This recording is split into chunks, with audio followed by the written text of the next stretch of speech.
Hello and welcome to episode 9 of the MisanthroPod. I'm Snipe and I'm joined by this guy Wib. Say hello. Hello. And I'm also joined by Drummer Matt. Hello. Hello, I haven't left yet.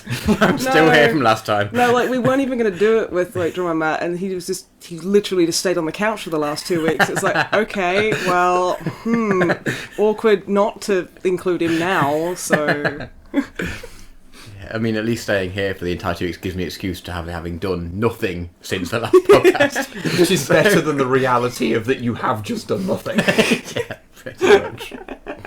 But we'll come to the interesting Drummer Matt's done nothing all week section later, I guess. Oh yes, that's the most interesting section that people tune in for. See, now I'm going to warm up the audience now with the Sniper's done fucking nothing segment of the show. There is one thing we do have to get out of the way.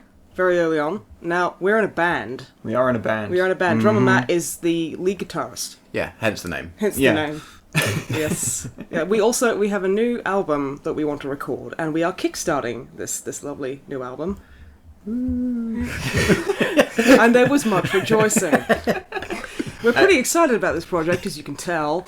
Yeah, it's up on Kickstarter. We're trying to raise £1,000 to get it recorded and printed. Because it turns out it's really fucking expensive to record a full album. Like, ludicrously expensive. So... Yeah, more than the money we're asking for, to be honest. Yeah, quite a bit. You know, we couldn't ask for more, because we just want to get it done. Like, yeah. Yeah. So, I guess I'll put a link to it in any of the descriptions, because really annoyingly, Kickstarter doesn't give you, like, a really nice, simple link, does it? Does it not? I don't know. Probably not. We'll look into that. This is how professional we are, ladies and gentlemen. We know what we're dealing with. There will be a link somewhere. Yeah. Look at our social media things and you will see a Kickstarter for our band's new album, and if nothing else, it'll be a way for you to get a physical copy of the album if you live overseas. Yeah. So that will be a cool thing, and I will be doing the artwork, so hopefully it won't be terrible, and it should hopefully look pretty. I'll be doing some of the sketches, which is one of the tier rewards, so sorry in advance if you get that. It's probably going to be horrifying dicks or something. Yeah. It'll be veiny, whatever It'll be yes. That is frighteningly accurate. This is also our album before we go on a hiatus. Yeah. So not trying to bribe you, but you might want to fucking try. Do it now or do it not at all. Yeah, basically, because we're being awkward apparently. Yeah. But with that blatant self-promotion out of the way, one thing we should probably talk at least a tiny little bit about is that E3 has been and gone. It has, yes, and as always, we paid fuck all attention to it, Yep. and waited until it was over until we could cherry pick what we were interested in. Yeah, I think it's because we do the YouTube thing, and we've now started doing this. Yep. I now realise that at some point, out of sheer necessity, I'm going to have to start paying attention to what happens at E3.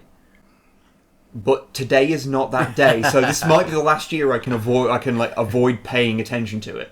So we have to relish this year. Yeah, I'm relishing it, but I did go through and look through all the games that were announced and trailers that were released, and sort of cherry pick the ones that I thought were interesting to talk a little bit about, and I forced Snipe to watch them as well.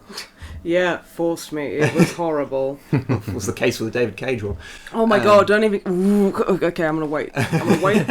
And I assume, Matt, you have not seen a goddamn single one of them. Well, you're wrong, actually. Really? No, I did say I kept up with a bit of the news. Okay. I don't know if I haven't actually... Okay, no, you are right. I haven't seen Am I completely right? No. Yes. I haven't seen any of the trailers. I've read about most of the trailers. Because I can do that at work. I hope my boss isn't listening. At lunchtime, you do that when I can read things, but you can't get videos. So it means I've read people's reactions and descriptions of the trailers, or a lot of the trailers, but I've not actually got around to actually seeing any of them. Okay. But I know a bit about some of them. Okay, well, it's more than I expected. Well, there's sort of I'm impressed. four that we were sort of interested in of stuff that was released. There was actual in-game footage of Dawn of War 3 released. I was going to say, because the trailer for that was released a few months ago. Yeah, and the trailer is fucking amazing, grimdark, awesomeness. I love it. Tis beauty, one could say. The game itself does not look even remotely like it.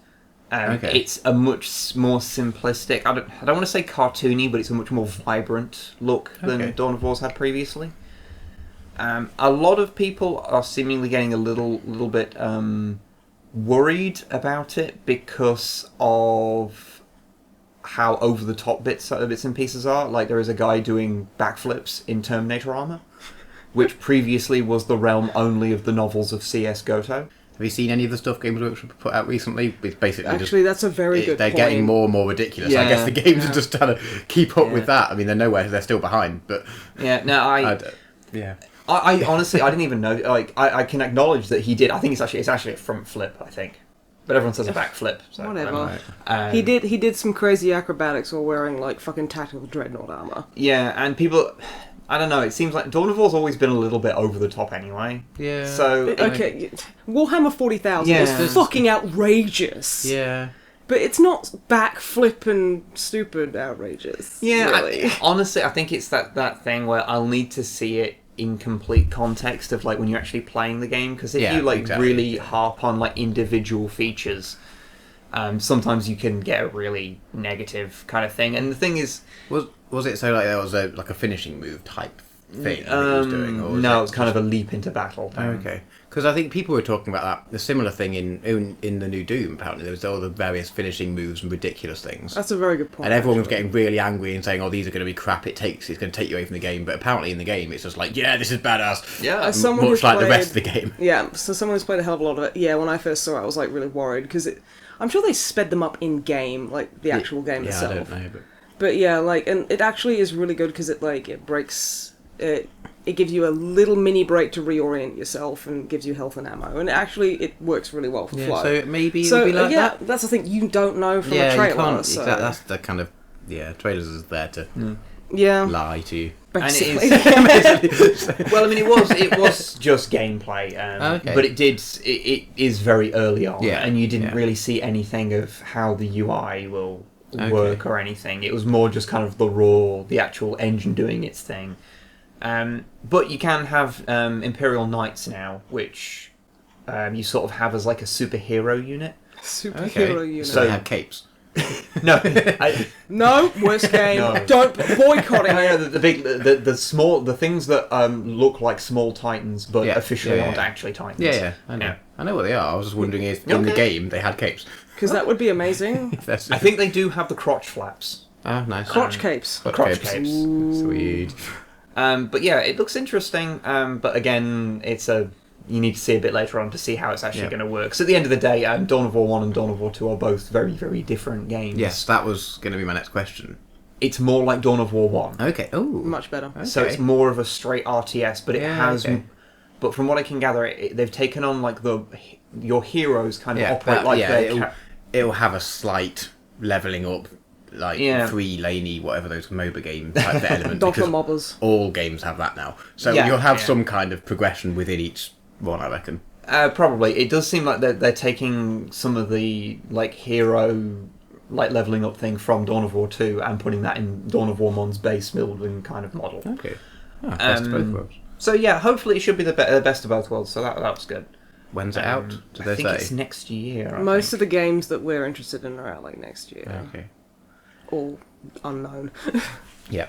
The other trailer, which is actually something that was shown last year, but they showed a lot more of it this year, was Horizon Zero Dawn. Horizon Zero Dawn. Have you seen any of that? Which one's that? That's the one with the redhead lady, where it's basically third person, redhead lady, Far Cry 3 with robot dinosaurs. Yeah, there you go. I've seen a bit of. I think actually the bit of that I've seen is it was Total Biscuit doing one of his talking about videos with footage in the background, and the footage was from that. Yeah. So I've sort of seen a bit of it. No, it looks really, really cool because it's like, it looks like third-person Far Cry, but instead of hunting animals or people, really, you're hunting Zoids.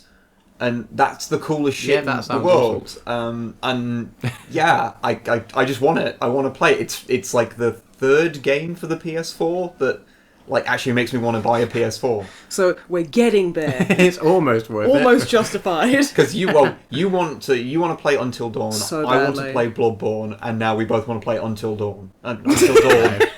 Horizon Zero Dawn. It's Horizon terrible. Zero. I don't know any of the Until- context, but it's a fairly terrible name. It's a Oh, yeah. I can say that. If it was just called Horizon or Zero Dawn, Yeah. it'd I be honestly fine. think you could name basically any game Horizon Zero Dawn, and it'd be just as fitting. Yeah. Yeah, it really hasn't. If it, oh god, it's a terrible name. If it was Redhead Woman Murders the Dinobots, I'd be like, you know what, that's a better name. It's up front. You know, At least it's like, I wonder what that game's about. No, that is not going to be a question you're asking. It tells you everything right there in the title. it can be the snakes on a plane of video games. But there's one touch I noticed in the trailers they've released I didn't notice on the original stuff. I mean, no doubt it was there, but I just didn't notice it. Which is that obviously the main kind of humans are like in a tribalistic state, because it's like a post-apocalypse kind of thing. But on top of wearing like furs and things, where you would expect there to be animal trophies like skulls, it's parts of the robots. So there's Nice. there's like a blade that she's using, and it's like on a rough old stick, but the end of it, the actual blade part, is very obviously from a robot. So it's this like neatly She's got machine like tooled thing. shurikens that are made of CDs of Microsoft and Carter, you know, that kind of stuff.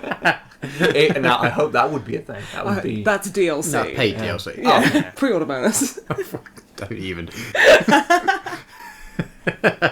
Oh dear God! We can be naively optimistic about these things until we announce how much extra yeah. you get for pre-ordering it. Oh yeah. Robot dinosaurs are a pre-order bonus. Well, I actually think I just didn't even look at what Ubisoft were putting out. Oh fucking! Because then it's just, oh hey, do you want to see this trailer of this game that's coming out in 2017? Oh, by the way, you can pre-order it already. Here's the bonus. Also, it has like watchtowers you can climb. Oh, they did actually It's set on the moon, and it has moon towers to climb to reveal more parts of the moon. They did legitimately say, I can't remember which Ubisoft sandbox game it is, because all Ubisoft games are sandbox games. But I can't remember which one it was, but they've explicitly come out and said, yeah, there's no radio towers in this one. Thank fuck. Well, there was fucking radio towers in Far Cry Primal. No! It's like fucking... There was radio towers in the crew, and you were a car. I was imagining car coring up a radio tower. Wow, I never knew how much I wanted that, but they probably did it badly, huh? I'm not sure that makes it better or worse. If they're acknowledging what's like so stupid about a lot of their games, it means that they know about it. Why haven't they changed it before now? Because it's Ubisoft. It's Ubisoft, Yeah. they don't give a fuck. Like, if you want to file a complaint with their company, you have to climb about 8 fucking radio towers. Well, this is on top of Ubisoft's HQ. It's just covered in radio towers. That's how they get to the bathroom. They have to ignite like 2 fucking radio towers and find like 50 feathers, and then they can finally use the toilet. Is that it? The reason they put it in is not because of just some arbitrary game mechanic that like sells well or whatever. It's because at Ubisoft HQ there's radio towers everywhere. So to them, this is just normal. This is what Either they think that, the world's like. Yeah. Or it's a protest like mechanic where they're like, this is what our lives are like. See how you guys hate it, imagine how we feel. This is literally every day of every day of our lives. In order to see my wife giving birth to our little girl in the hospital, I had to climb 47 radio towers and upgrade my AK-47 47 times. It's the worst. Please, this is hell. Well, maybe Ubisoft should communicate that in a more succinct manner, because as it stands, we just think they're lazy pricks. Yeah, but Ubisoft. And to be fair, they could have avoided a lot if they just pre-ordered their wife. The pre-order bonus was a child. Little girl DLC available when you pre-order the hardcore version. God. Moving swiftly on. Oh, there was also David Cage's new game. Oh my god. Okay. So, are you familiar with the work of David Cage? Yes. He met Ellen Page, didn't you know? He has met Ellen Page. He gave her a folder full of pictures of her as a child. And yet she still worked for him. Yeah, to say, look, I can animate you as a child. Look how good I am at this. And rather than, getting a restraining order, kicking her out of the office or wherever, and never speaking to him again, she worked with him. And then later involved in legal action because they modelled her tits when they made a nude version of her model. Yeah. But it wasn't just tits, was it? I think it was everything. It was the whole nine. Yeah. I never actually saw it because, well, it felt awful to actually see that, to be honest. Yeah. But yeah, he's made a new game called Detroit Become Human, which I keep wanting to call Become Human. It's a bad name. I keep wanting to say Beyond Human. Beyond Human Souls Detroit. Sense. Yeah. Like, as a phrase. And especially because Beyond Two Souls was Beyond : Two Souls. So is this Detroit : Become Human? I think so, yeah. Detroit that makes a bit more sense. Is a robot that wants to become human. It's not about Detroit, the city, becoming a human. Although that would be a way game. better game, to be fair. I mean, I don't know, but it's David Cage. And it's like, I looked at that trailer and I was like, you know what, this looks kind of cool, but it's David Cage, so it's going to be really bad. And that makes me sound like I'm such a dick. But no, like, I really enjoyed, like, Fahrenheit Indigo Prophecy. The first time. First time. And I was young and needed the money. No, but the first, like, hour of that is really fucking good. Oh, yeah. Like, he's like George Lucas. He needs someone to hit him with a rolled-up newspaper every time he comes up with a stupid idea. He's like, so then the lady gets raped. No. We're not going to go for the easy mode. Now try and actually write a story. No magical homeless people. Come on. No shower scene for some fucking reason. Okay, now you need to concentrate. I'm just sitting there going, okay, there's going to be a girl robot on here that somehow gets raped. Okay, well, just for the people at home, if they've not seen the Become Human... Okay, yeah, I guess you should probably explain before I start ranting and raving about it. It's basically... every sci-fi story about robots you've ever heard of. Have a wild stab. What do you think that means? Where you know, if you want to try and guess, it would be a complete guess. I don't know, something about the AI going bad and destroying everything. Think more where robots are a part of society. Okay. Don't know, robot butlers. You're close. I don't know. You have to. Okay, well, basically every kind of Asimov type story. A robot cannot harm people. Where, robot figures out how to harm people. Well, robots are a part of society. There is prejudice against them, and the robots are just trying to find their place. And some of them are going bad and are upset at their masters for being dicks. And robots caught in the middle who aren't like full on going like trying to kill people, but also you're supposed to empathise with, and everyone's just kind of being a dick to them for being a robot. Like, we've seen that story a million times, not just in video games, but in movies and books, like, so many times. And calling it Detroit is just, like, begging it to be compared to RoboCop. Yeah. Which is, like, the best Robo movie, and he's a cop. So... But yeah, I mean, looking at the trailer, you go, actually, this looks quite good. But yeah, there is just that niggling thing in the back of your head that's going, but I know it's a Quantic Dream. Well, I think it is Quantic Dream. Yeah. But I know it's David Cage anyway. Yeah. Like, do you remember when Heavy Rain looked good? Do you remember, like, all the promises, like, the Molyneux level promises he made with that fucking game? Like, fuck, I remember getting swept up in the hype for that when I still had a soul. And it was just, like, it was crushing when I finally got it. And I was like, oh, no, like, in the beginning, it was like, oh, yeah, play this as many times as you want. Every time... the origami killer will be a different person, and it'll always all these different things, and I'm like, that is amazing, like ultimate detective game. And then it comes out and he's like, don't ever play it more than once, and it's the same guy every time, and we've cut like fucking 60 hours of content out of it, so half of the things in there don't make sense. And it's like, oh, okay. It reminds Heavy Rain reminded me a little of Modern Warfare 2. Of a story that you can play through once and be entertained by it, but the moment you stop and think about any of the details of the plot of like how point A gets to point B, you go, none of this makes any kind of sense. No. This is a crazy story for crazy people. What is happening? I'd say that Modern Warfare 2 had a lot more emotional believability in it. Well, yeah, because it's not written by a man who doesn't actually know what emotions are. Yeah. It also had significantly less shower scenes, much to my disappointment. Well, yes. We all want to see Price in the shower. Ooh. Though I'm sure we have missed probably some trailers that people will want to hear us talk about. There's only one other one that I really noticed that was cool. Which was Death Stranding. Which is a weird name. It was Kojima. There's a pattern here of weird names. Yeah, so Death Stranding, which is Hideo Kojima's new game. Now he is free of the evil clutches of Konami. Yes. And he's decided that, Konami can fuck off, and he's going to be as fucking weird as he wants. Yeah. Didn't he basically spend like 6 months or something wandering around the corridors of various like publishers and things, finding out which one he could be the weirdest in. Probably. Basically, yeah. like, he went on like a tour and then went around various publishers and things. I have not heard that. That is incredible. That's what he did. Where after sure he couldn't do it because he was still employed by Konami, but he wasn't he allowed was to do on anything. holiday. So, yeah, really I think funny he went on like a tour. Basically, he just had a bit of a wander. Can you imagine like having a dick that big of just walking into any corporate office and being like, "What will you give me?"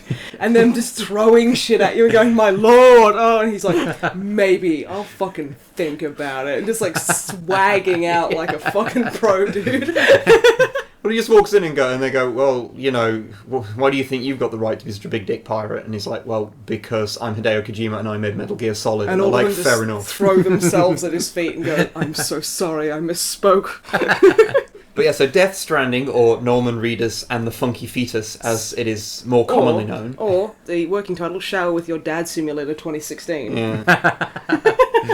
The trailer for that is fucking weird and doesn't help you in any way understand what it's about. Have you seen the trailer? I haven't. It's oh my god. Okay. I think I've read about So Walking Dead guy with a baby or something. yeah, so Norman Reedus, Funky fetus. Norman Reedus wakes up naked on a beach full of dead crabs. Finds It's symbolic. finds a baby, which he hugs and cries a bit, and it looks really weird. No, it's not just a bit. It feels like it goes on for about 15 minutes because it just keeps zooming in on his face, going, "Look at her face technology. You can see the pain and anguish. Look at him be sad." It's fucking weird. And then the baby disappears, and he's like, "Oh, that fucking baby's disappeared." But then there's baby handprints in like tar being left down him on his leg, and it's like nearly peen, but not really, so it's not that weird. And then like there's, instead of dead crabs, it's dead fish, and he's like, and then there's big handprints, and then like it zooms out, and he's got like handprints all over him, and he's like, "My hands are dirty, covered in black tar sand," and that's really bad. And then it's just the view of the sunset, and it's like, what the fuck? Yeah, but there's like 5 people, I think it's 5, just hovering in the distance. They're just chilling out, being like, "Hey, Norman Reedus, who had the funky fetus for a moment. Hey." Yeah, and then everyone is fucking weird. everyone is left going, "So, Kojima, you know how you were always kind of weird? Oh yeah. No one's telling you no anymore, are they?" No one is telling him no anymore, and no. I can't wait to see what the fuck that psychotic motherfucker comes out with. I guess that's the thing, like, whereas we've seen what happens when no one says no to David Cage, he just creates garbage, whereas we haven't seen what would happen if no one said no to Kojima, like, completely. Well, I mean, like, he wanted to with Snatcher. I'm pretty sure this is legit. What he wanted to do was put like a chemical strip or something in the actual disc for it, so that when it was heated up, it would smell like blood. So you'd feel like you're in a crime scene. Can you imagine what this motherfucker is going to do with no rains?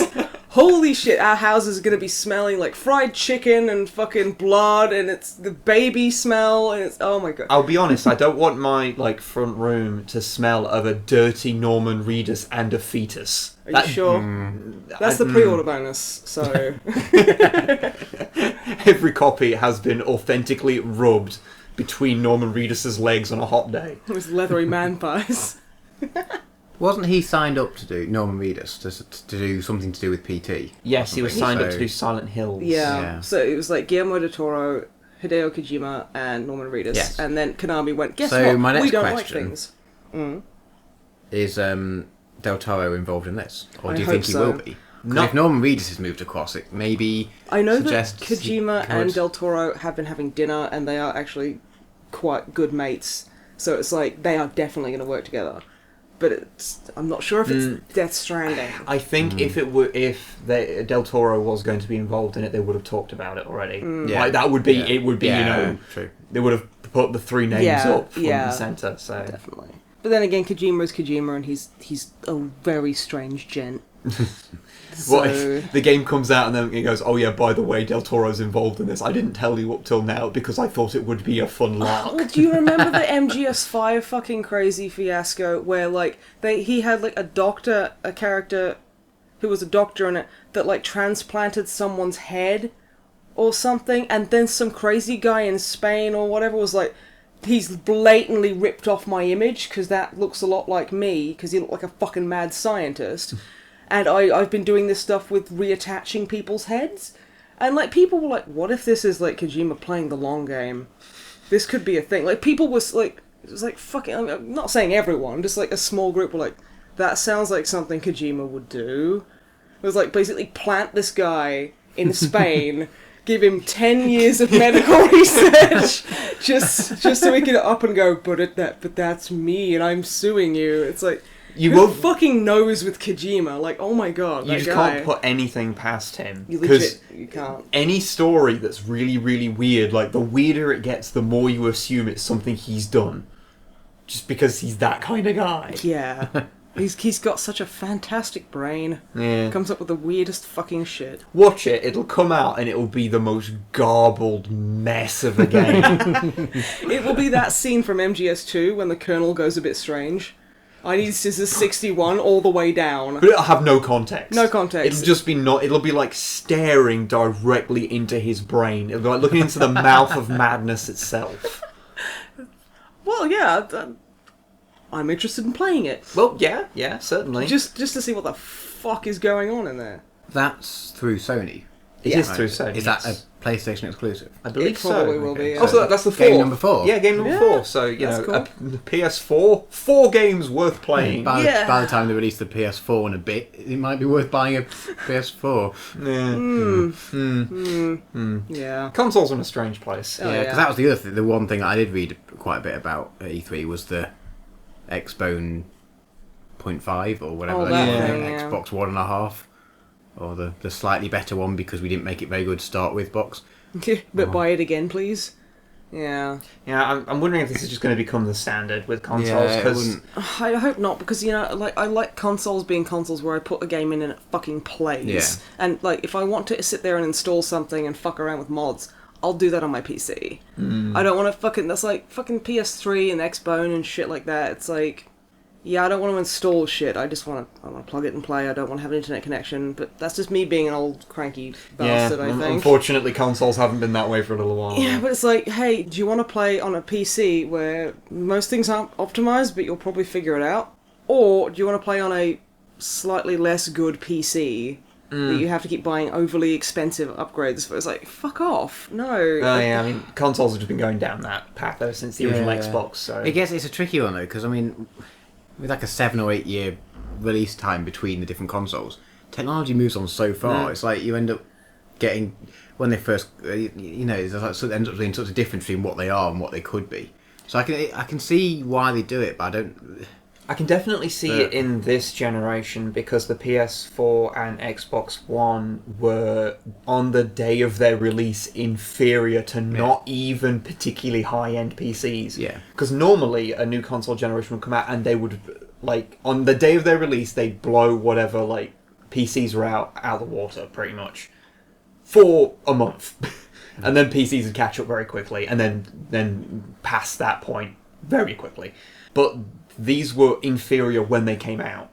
So, in like, 8 years or whatever it is? Because I think they've been out for like 2 years or something, haven't they, now? Yeah, quite a while something now, like that. Like, in 8 years, they're just going to look awful. Yeah. They're going to look like a fucking Master System, like, comparatively to whatever PCs will be doing at that point.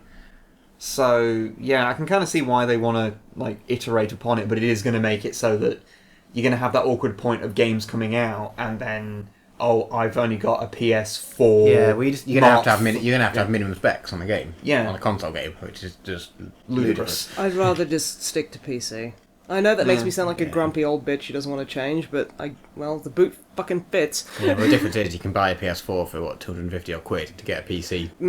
That's a good point. That's the thing. If you've already got a PC, it makes sense. I guess I am starting on like a a foot. If you haven't got off. anything, yeah, that's the thing. If people can't afford a PC, they have to get a console. Yeah, and then they're 2 years after they've bought the console, they go, oh, by the way, there's also been releasing this other one, so half the games you're going to want to get, you're not going to be able to play. Cheers for your money. Yeah, I guess consoles are kind of like the thing about if you buy cheap boots, then they wear out really quickly. But you can't afford the expensive boots that won't that will last for ages. Yeah, it'll cost 5 times as much, but they'll last for 7 or 8 times as long. So you end up being like, okay, well, it's more cost effective to buy the expensive one, but I don't have the money for the expensive one. So you end up buying these cheap boots over and over again. To life, really, isn't it? Okay, we're getting a bit too real here on the MisanthroPod. So yeah, I guess that was all we cared about at E3 until I go and look at another thing and find out that I missed like 5 trailers for games that I'm actually super interested in. So what have we been up to since we last recorded? Well, I'm gonna shock everyone right now. Okay, real talk. I've been playing a lot of Overwatch. You can't. I'm sorry. I know. You're not allowed to mention Overwatch. There's one person who might be listening to this who will be super angry that you just mentioned Overwatch. No, he won't, because he hates tacos and loves Overwatch. That's why we're bros. It's fine. But yeah, apart from that, I guess I ate some stroop waffles today. Was that really a podcast-worthy thing to say? Yeah, because I fucking love them. Oh, they are so good. They are so... Do you want one? No, later. Okay. Yeah, you're not eating on the podcast. That's literally the worst. Hi, welcome to the MisanthroPod. Quint. Masticating for your pleasure. We're going to be eating stroop waffles today. Oh, that's my dream podcast. Someone would have recorded that for like weird reasons. It'd be like an ASMR thing. But yeah, I've also I couldn't go running for a few days because it was basically pissing it down with rain every single day. And running in the rain is not fun, and it's dangerous. Yeah. So I went out running, like, the other day, and now I have butt ache. Nice. So I started running about 3 days ago, again, and my butt is killing me. I have the worst butt pain of my life. You see, I remember, like, a day ago, you were saying, I can't possibly talk about this on the podcast. I can't tell the whole internet how butthurt I am. How literally butthurt I am. Legitimately butthurt, you guys. Not about anything in particular. I'm butthurt about running, I suppose. But yeah. But for some reason you felt the need to tell the internet this. I panicked, okay? I was like, well, I watched a movie from... Yeah, like, you haven't done anything else. You have to talk about your butt. I've been playing Overwatch and then I got butt ache. Those are not correlated. Oh my sure? God. Yes, I'm fucking sure. Because there is quite a lot of butthurt involved in playing Overwatch. Yeah. Oh, I thought Especially you were talking about something else. Fucking Hanzo. Oh, fuck Hanzo. Still? Oh yeah, still fuck Hanzo. Yeah, fuck Forever him. Hanzo. Fuck him and his fucking titties. And his stupid dragon titties. I'm sick of him. Well, since you've done absolutely goddamn nothing. I've been like not doing everything, so shut up. Okay? Well, since you've done absolutely goddamn nothing. Oh, fuck you. What have you been doing, Matt? Yeah, Matt, what have you been doing? In breaking news, have also been doing absolutely nothing. How's your butt? Is it okay? My butt's fine. I've not even played a video game since last time we spoke. I have played board games, and we did a weekend thing. We had the Friday night, started like 6ish, played till whenever we got tired at midnight or whatever, woke up, had bacon, played more games. That sounds heavenly. It was pretty glorious. You had a slumber party. We did. We had we called it The Guy Lives Down in Quorn, which is a real place, not a fake chicken. For anyone who's not from around. I think that's a great sentence. That's a real place, not a fake chicken. And I guess I'm not just going to explain that to anyone who doesn't know what the other sort of Quorn is. Yeah. Like, no, people go, why would it possibly be a fake chicken? Google it. God damn. So it was called Quorn-Con. Not a slumber party. When you first started talking, I thought you said Quorn-Con. No, Quorn-Con. Okay. It's hard to pronounce, but fun to do. Okay. Hard to pronounce, but fun to do. Like bukake. Anyway. I was going to go for Mila Jokovic, but...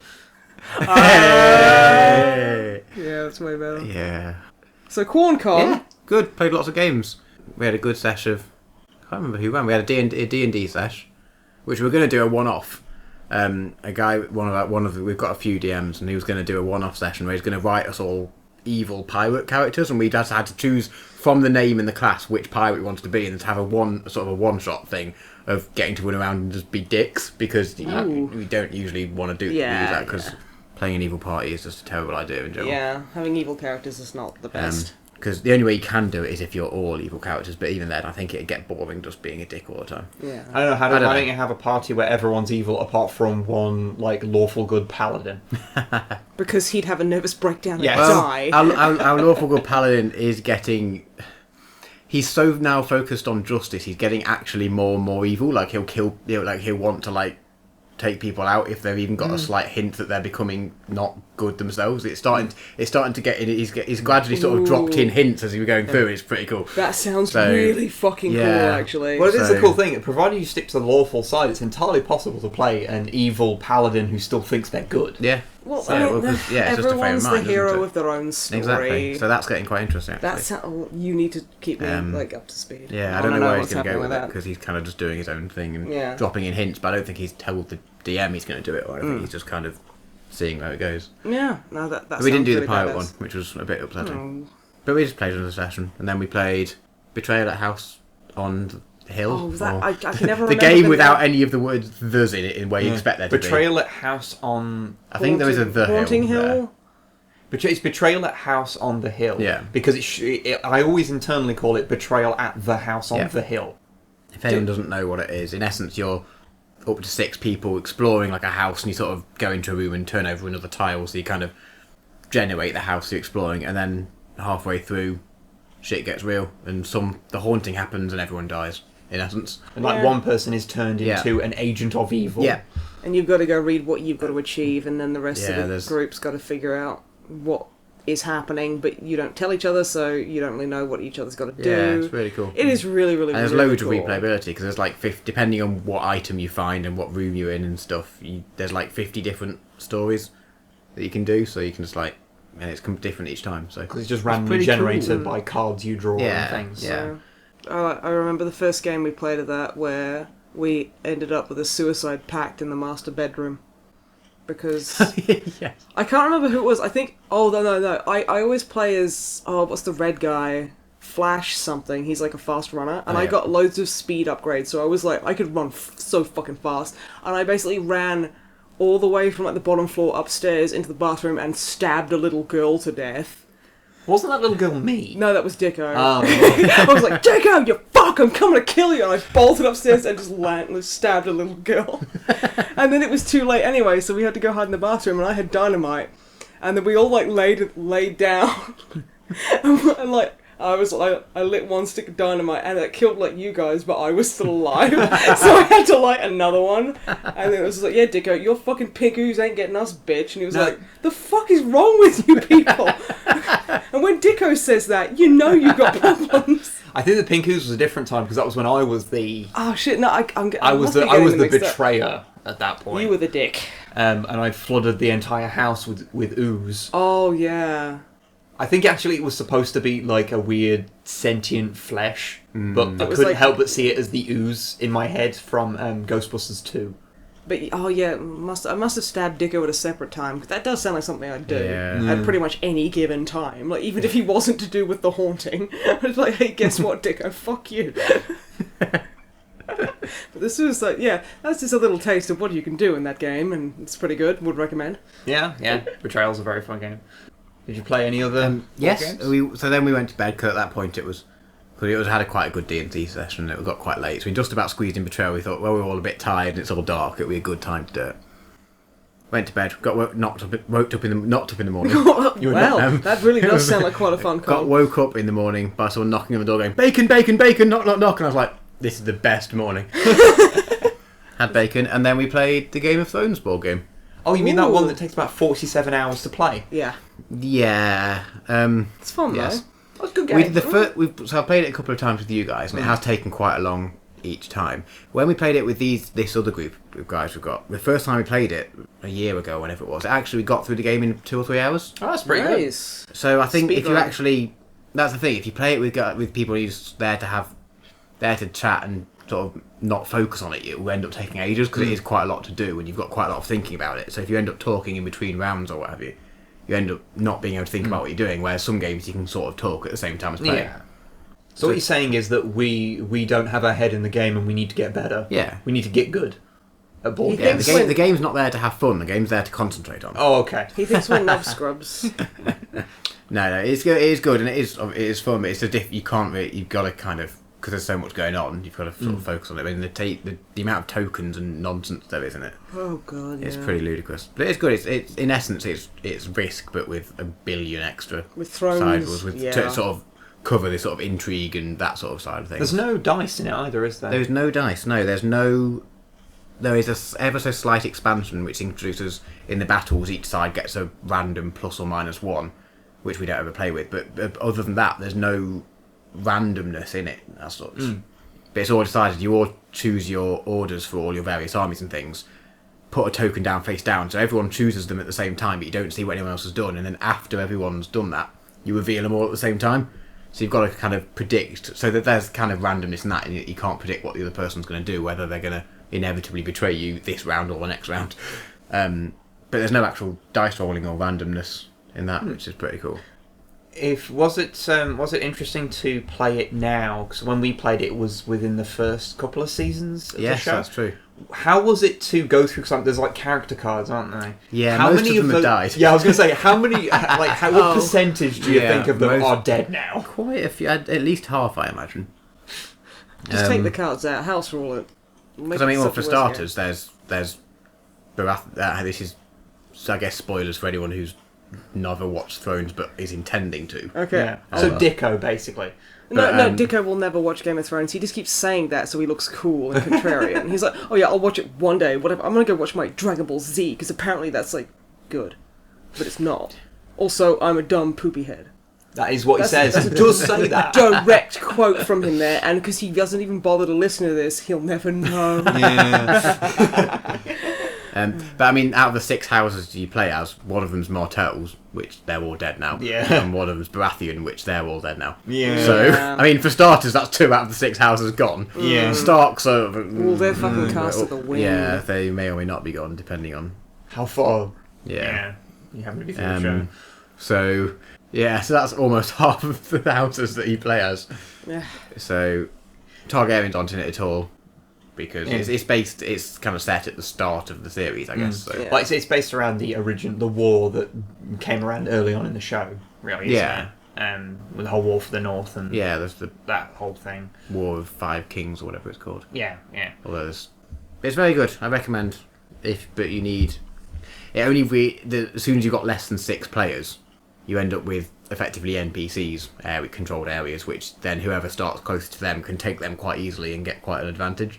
So it works, but it works best with 6, and it gets exponentially worse, I think, the fewer people you have. Yeah. So trying to find 6 willing people who are willing to sit through a potentially 4 or 5 hour board game with a rule book that's not small.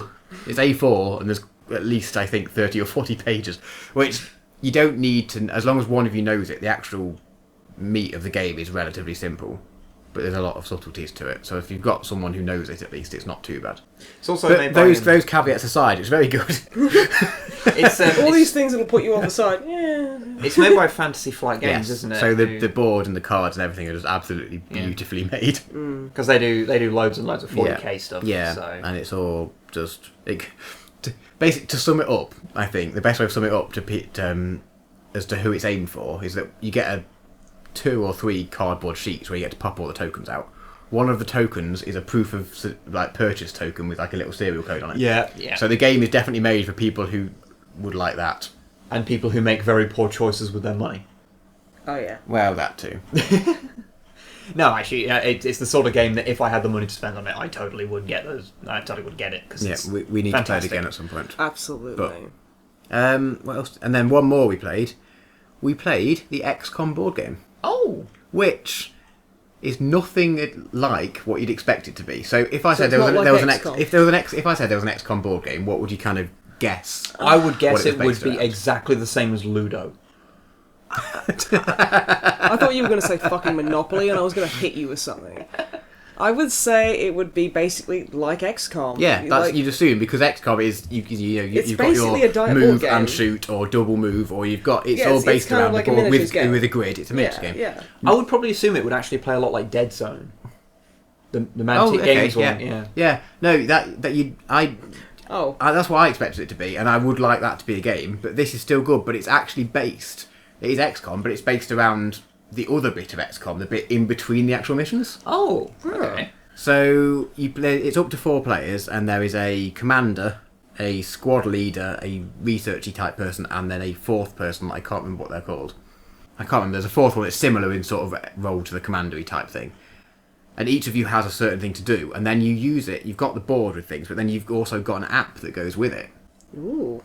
And then so the science guy researches stuff and does all of that sort of side of things. The commander guy decides who to send on actual missions. No, the squad leader decides to send on missions, and the commander decides where to put the interceptors and where to put satellites and things. But as you go through the app, it says you go through the various setup bits, and it says like, okay, well now there's enemies in the base, so you draw that card over. Right, next you've got to do this next bit. You've got to decide what research you're going to do next. Right, you've got to allocate who's going on this mission. And there's a load of different bits like that, but for each one you've got a very, very short and be like 7 or 8 second time limit. Okay. And then depending on the level of difficulty you play on the app, sometimes you've got like a limited amount of pause you can use. But it's all about, like, so the commander who has the tablet or phone or whatever you're playing it on, I think you can do it on a laptop as well, like a web-based app thing. He has to say, right, okay, squad leader, you need to decide who's going on a mission. Right, you've got this, like, then they have to quickly decide this. And then you basically go through all of that, so you decide where to put your interceptors, decide where to put satellites, do all these various setup bits. And it's like, basically gives you a heart attack. You've got like 10 seconds or so for each one. You've got to read off what you've got to do and quickly do it. And then it goes through all the various rounds of that. And at the end, it's like, right, okay, resolution phase. And you basically go round and see how you've done in that round. So it's kind of like a really time-pressured version of the base management type thing. And then also deciding who to send on missions, but not actually doing the missions. So it's completely different to what I was expecting it to be, but it's really really cool. It's like completely different to any other board game because you've got such a time pressure. That's so weird because it's like XCOM is literally you've got movement phase, shooting phase. It's like it's there. Yeah. And then they were like, nah, fuck it, I mean, let's change it. Yeah, it's quite props to them. That's it's quite good. We could go the easy way, or we could do this thing. And it's really cool. Actually, I was really impressed. It was the first time because there's four. It's up to 4 players, and there's 4 roles. And there's only 3 of us playing because some of the other guys had to leave. They stayed for the Friday and left on Saturday. So it meant that, and it makes the most sense that the commander and the role that I can't remember that's similar to commander go together because one of them is in charge of going through the app, and also you've got like budget and things, so you've got to kind of keep track of that. And then the other guy is the guy that's in charge of putting out the planes and putting out UFOs. And it's quite a similar sort of role. So you do that together, but they decided, because the other 2 guys wanted to be the other 2 roles, I was both of those. Okay. So I was like managing this app, I've never done it before. There's quite a good tutorial that you go through first. But the tutorial doesn't have the time limits. And I knew that there was going to be time limits, but I didn't realise it was literally like 7 or 8 seconds each time. So I think I had a heart attack the first time I played it. But it's very good, and it's not at all what I expected. So that does sound very cool. Yeah, I might be possibly investing at some point. I haven't looked how much it is. Those sort of games, quite a few sort of little, because it comes with 3 of each of the 4 classes of soldier. So you've got like 3 snipers, 3 support, assault, and rocket launcher heavy guy. So it's got like actual minis of each of those, and then like 8 or 9 minis of little interceptor models and UFO models and things. So because it comes with all of that sort of guff, I'm kind of assuming it's going to be relatively expensive. Yeah. Once you start getting to niche games, board games that have little miniatures, things start getting expensive very quickly. But I would recommend that too. Oh, cool. Was that all you played on your little little dirty weekend you had? Yes, I think that was it. We had a few others that we were tempted to go for, but we didn't have time in the end because a lot of the games took quite a lot of time. And D&D took up most of the Friday. Shall I talk about what I've been doing then? Oh, go on. And by that I mean talk about the one video game that I have to talk about. You were fucking ribbing me so hard. Snipe's done fucking nothing apart from getting legitimately butthurt all week. I played one game. Yeah, but it's a really cool game. Okay, tell us about the cool game. Okay, I played a game called Eldritch. Ooh, what's that about then? You may be very surprised to hear it is Lovecraftian in nature. No, you playing a Lovecraftian game? That's so out of character. So the game is a roguelite. So you have, 1 life, and you've got to see how far you can get. Randomly generated? Randomly generated levels, random loot, that kind of stuff. But it's basically like, it looks like a Minecraft adventure map. So it's all like meter wide blocks. Okay. Like everything's made out of that. See, now I'm just remembering, like, somebody legit made a Shadow over Innsmouth Minecraft story map with like redstone and stuff. I don't think I saw that one. It was like the first Yogscast video I ever saw. So that was a while ago. Yeah. And back when Minecraft videos were instant millions. Well, yeah.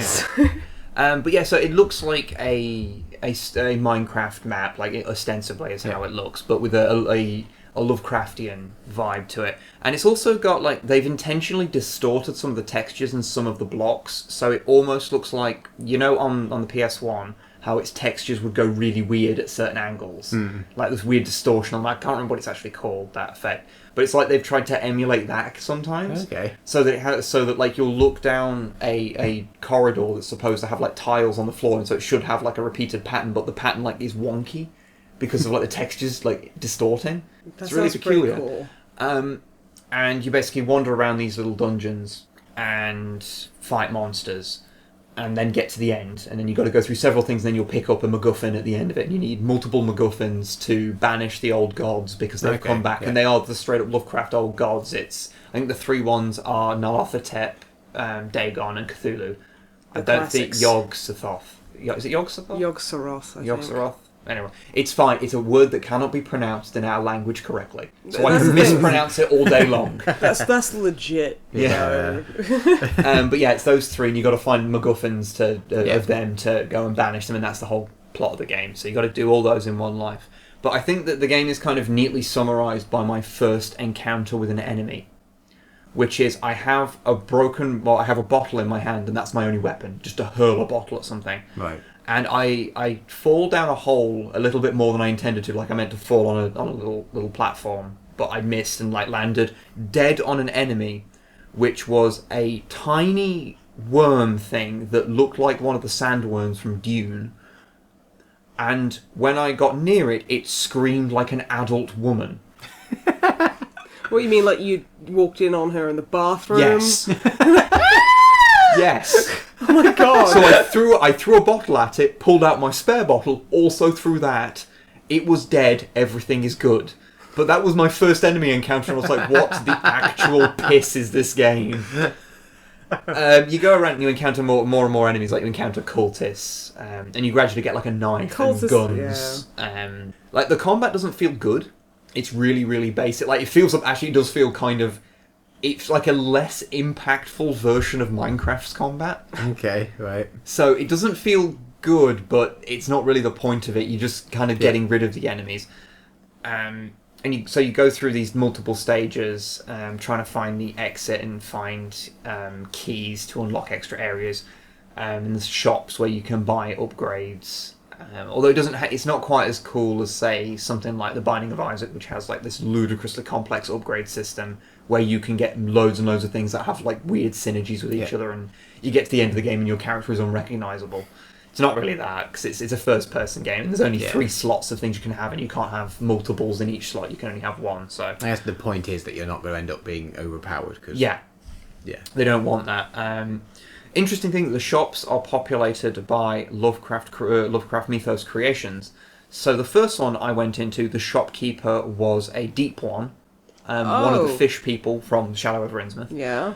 The second one I encountered... Please tell me there was like a Yithian in there. It was a Shoggoth in a hat. Aww, I like the Shoggoth in a hat. He drives you insane with his fantastic fashion sense. I thought you were going to say, he drives you insane with his prices. His prices are crazy. This sale is truly Eldritch. No sane man could conceive of these prices. Open a shop, please. If you steal from the shops, then they'll chase you. Don't do that with the Shoggoth ones, because I've yet to figure out how to kill one. I shot it like 20 times, it didn't go away. I panicked and ran. Did you try the bottle? I did not try the bottle, because I thought the revolver, which I never needed to reload... Okay, technically, fucking guns don't do shit about a deep one. Yeah. So... First strike, Eldritch. But do you want to know how I died? My first life. How I died. Tell me you fell on the worm and were so weirded out by it screaming at you like a lady that it just killed died. you. No, you just went, eh. I beat that first area and I got to the second area, which actually I think is a DLC area.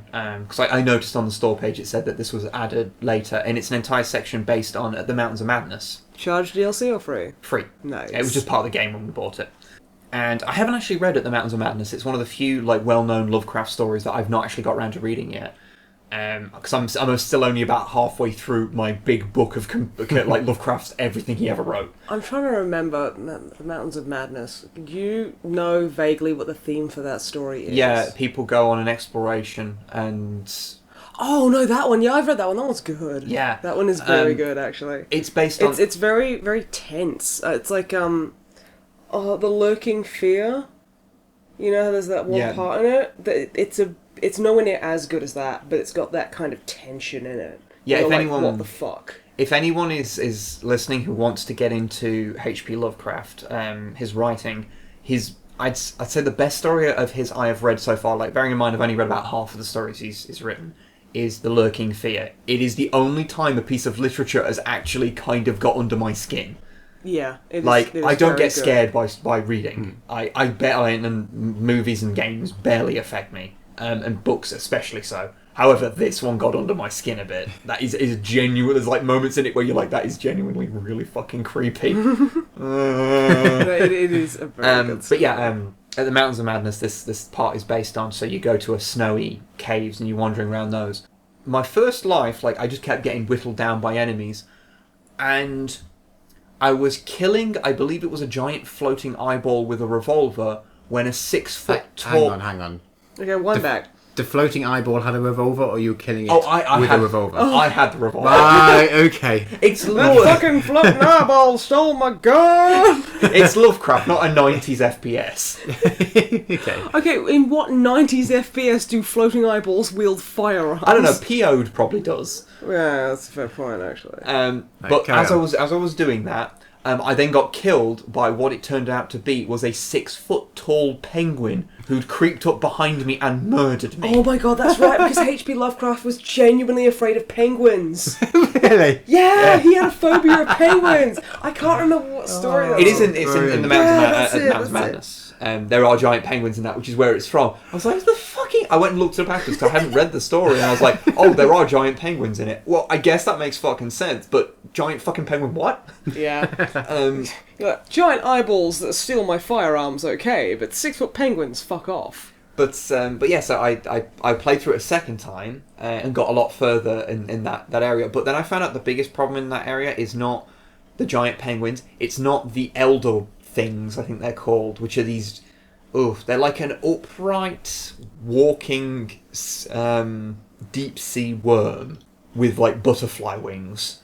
Oh, that sounds... I think they're called the elder thing. I think I did write it down. Yeah, it is the elder things, is what they're called. Because I was thinking it was going to be a dark young, because those things freak me out. Because they're like, you know that Pokemon, the Executor? Basically that, if it didn't have eyes, and it was murderous and had goat feet. So it's a moving tree. It looks like it. The thing is, it sounds stupid, but it's fucking creepy. That is legitimately in... It's so creepy. There are trees that try and eat people in The Chase, which is a second series Doctor Who story. That was the last one I've watched because I've fallen behind in trying to watch all my Doctor Who's. But saying that, the Lovecraft deities are actually canon in Doctor Who if you read the novels. Okay. They in Doctor Who. Doctor Who canon is a mind-bending journey, so I'm not surprised. Yeah, in Doctor Who, like the novels, all of the Cthulhu mythos, like gods, they are all real, and they are the reason that Lovecraft wrote about them. He thought he was writing stories, but he was actually writing about these real gods that existed. That's what happened. That's in Doctor Who what's supposed to have happened. Right. And there's various things that happen in the show over the years that have retroactively been attributed to various Lovecraftian creatures. Okay. Like there's certain enemies that he'll fight, and like if you read the novels, they go, "Oh yeah, that was Nyarlathotep," or that was Dagon. And you know they'll actually do that. Relatively new novels, or from like the 60s novels? I think the ones that did it are from like the 80s. Okay. I'm not sure which run they are. I'm 2 seasons through like the 36 or whatever it is of the show. No excuse. Like I'm not going to get into the novels just yet. That's a deep rabbit hole I'm not going to go down. But no, Eldritch is really really fucking weird.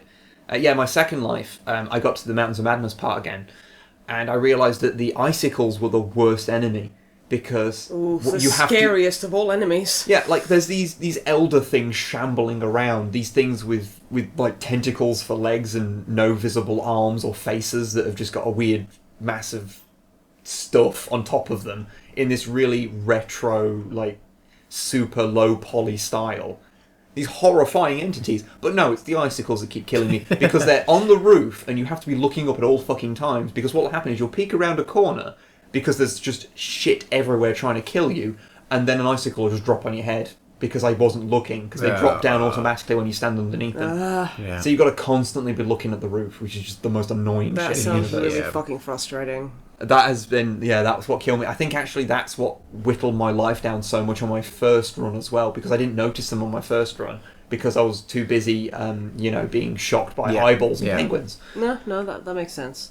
I can definitely recommend trying it, because it's really weird that it is this dumb little Minecraft looking like PS1 level graphics game, but it's got really good atmosphere because it doesn't just throw monsters at you like straight away. You'll have quite a bit at the start of each dungeon where you won't see anything, and all you'll really know, the only reason you'll know monsters are there for a little while is that you'll occasionally hear one in the distance, or you'll hear a door open. Oh no! And you'll go, where the fuck was that? Oh no! Because the thing is, when you actually see the enemies, they're just dumb little things, and you just kill them with a knife. Like then, the combat's really quite easy to kill things, provided you know where they are. Yeah. And it's quite easy to avoid projectiles and things, so it's not too bad, at least in the early game. But when you can't see the enemies, they're really freaky. Well, I mean, that's the thing. It's like I'm always at my most freaked out, and I'm sure I'm not alone with this. When I'm playing a horror game and there's something in the game that wants me dead, because it's a fucking game and it's a horror game, and I don't know what it looks like. That's the scariest moment. And then as soon as it's like popped up and been like, blah, then I'm like, that's less scary. But moments before that, when I'm just like, it could be literally anything, it's like, and like the whole weird Minecraft PS1 graphics, it's like, it could still be really creepy. Like Spooky's House of Jump Scares, like a couple of the monsters in that like were quite startling to look at. Oh yeah. Not like terrifying like Silent Hill or nothing, but they were still kind of spooky. Well, Spooky's House of Jump Scares is weird because it's the stupidest really good horror game that exists. Because on top of like having this intentionally, it's like the video game equivalent of a clickbait article. Like how so? Because it's like markets itself on jump scares, and it's really like blatant with what it's doing, of that it's just trying to make you jump, and it's not. And like early on, especially, it doesn't feel like it's really trying to like scare you or get under your skin. But as you go, it like you'd think it'd be really abusive with those jump scares, but it paces them really, really well, so they never fully lose their effectiveness.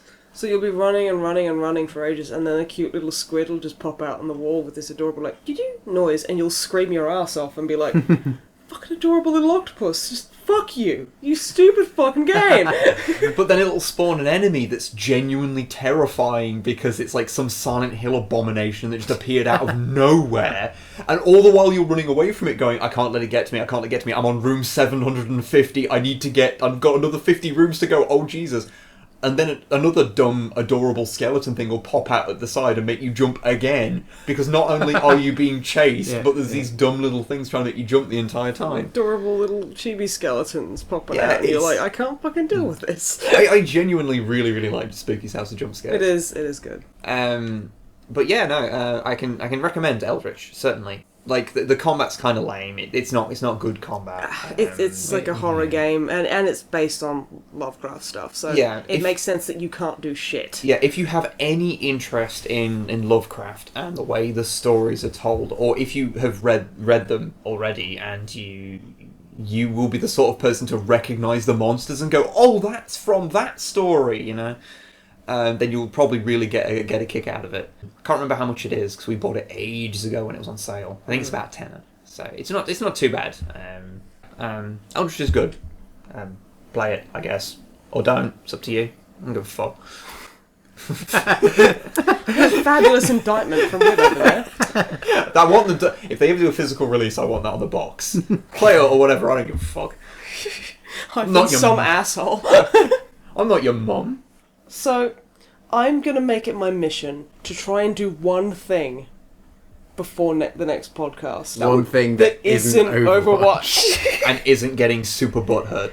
And isn't getting super butthurt, which in my defense, that's just because the rain happened and I got butthurt about the rain. Which is not entirely incorrect. You can't blame the rain for everything. It's the rain. It came and made me butthurt. All you had to do was play a video game that doesn't involve rain. Well, I did some WoW roleplay today. Yeah, okay, that's It's better that you just played Overwatch. Okay, I'm feeling quite attacked right now. It's supposed to be a very caring and supportive environment, and I don't believe you guys are being conducive to such. One thing I noticed is that no one actually suggested a YouTube career for Drummer Matt. No one? No one. No one wants me to do it, obviously. Well, that's me off Maybe the hook. everyone wants you to do it, but they're scared because you're their ultimate husbando. You don't know that. Maybe. Yeah. Maybe. They're scared if you make a YouTube channel, they'll learn too much about you, and all the mystique will be ruined. No, this is true. Yeah, and you won't just I could do it in a mask. Do what in a mask? Sorry. Whatever it is that they want me to do on the internet. That's a very dangerous thing. There is a website called Chatterbait that I think might be helpful for you. Chatterbait? I don't want to look that up, do I? No. I don't want to look it up at work, do I? No, you don't. Okay, so Drama Matt, where can people find you? I guess on your couch. Okay. Right, if anyone has any pet treats to send Drummer Matt, then open a PO box for us and send them to the PO box. We also accept strip waffles. That'll be fine. If they want to send us miscellaneous snacks for our recording week, because we're going to be living together for a week when we record, which is quite exciting. So if anyone wants to send us, food so we don't die, that would be fine. Yeah, or lubricant. Or send lots of money to the band Kickstarter so that we can afford to eat Yeah. and record. Yeah. Or don't do whatever you like. It's Yeah, fine. or not. It's we cool. love you regardless. So okay. So we're gonna go away now, and Drummer Matt isn't because I'm pretty sure he's got bed sword to the couch. He's amalgamated with the couch. He is one with it. Yeah. He can see through time. He can see sofas of all time periods. He can see so far through time. Fuck off. Oh, fuck you. Okay, we're going to go before I pun everyone to death. Thank you very much for listening. You can find us, Snipe and we're pretty much fucking anywhere. You can find Drummer Matt on our couch. And until next time, take care of yourselves and send Stroop waffles. Bye. Bye.